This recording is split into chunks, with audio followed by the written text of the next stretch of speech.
জাপানের ব্যস্ত নগর জীবনে প্রতিদিনই কিছু না কিছু নতুন চমক অপেক্ষা করে। তবে টোকিওর রাস্তায় প্রতিদিন দেখা মেলে এমন এক দৃশ্য, যেটা দেখলে পথচারীরা থমকে দাঁড়ায়, কারণ তাদের সামনে ধীর পায়ে হেঁটে চলে এক বিশাল আফ্রিকান কচ্ছপ বনচান। বনচান শুধু একটি পোষা প্রাণী নয়, টোকিওবাসীর কাছে সে একরকম স্থানীয় তারকা। মালিকের সঙ্গে লাজুক ভঙ্গিতে ধীরে ধীরে শহরের রাস্তায় হাঁটে সে। 25 কেজির বেশি ওজনের এই বিশাল কচ্ছপকে প্রথমে দেখলে যে কেউ ভাববে কোনো চিড়িয়াখানার প্রদর্শনী থেকে হয়তো পালিয়ে এসেছে, কিন্তু না, বনচানকে মালিক ছোটবেলা থেকেই বাড়িতে লালন পালন করেছেন। এখন শহর জুড়ে হাঁটাহাঁটি যেন তার নিত্যদিনের অভ্যাস।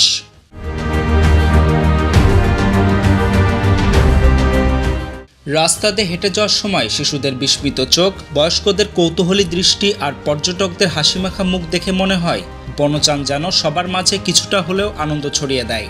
কেউ মাথায় আলতো করে চাপড়ে দেয়, কেউ খাবার বাড়িয়ে দেয়, আর বনচানও তার শান্ত নির্লিপ্ত ভঙ্গিতে এগিয়ে যায় নিজের গতিতে। টোকিওর ব্যস্ত রাস্তায় গাড়ির শব্দ, মানুষের ভিড়, সবকিছু উপেক্ষা করে কচ্ছপটির এই নিরাসক্ত হাঁটা মানুষকে একটি থমকে ভাবতে শেখায়। প্রযুক্তি নির্ভর আধুনিক জীবনের মধ্যে এমন এক প্রাণীর ধীরস্থির উপস্থিতি মানুষের মনে করিয়ে দেয় জীবনে কখনো একটু থেমে থাকা প্রয়োজন। সোশ্যাল মিডিয়ায় বনচানকে ঘিরে অসংখ্য ভিডিও ভাইরাল হয়েছে। কেউ বলছে সে টোকিওর সবচেয়ে শান্ত নাগরিক, কেউ বলছে শহরের ধীরগতির দূত। তবে যে যাই বলুক, জাপানের এই বিশাল কচ্ছপ এখন এক অনন্য শহরের কিংবদন্তি, যার ধীর পায়ে হাঁটা যেন ব্যস্ততাকে একটু ধীরে দেয় আর মানুষকে এনে দেয় অনাকাঙ্ক্ষিত এক প্রশান্তি।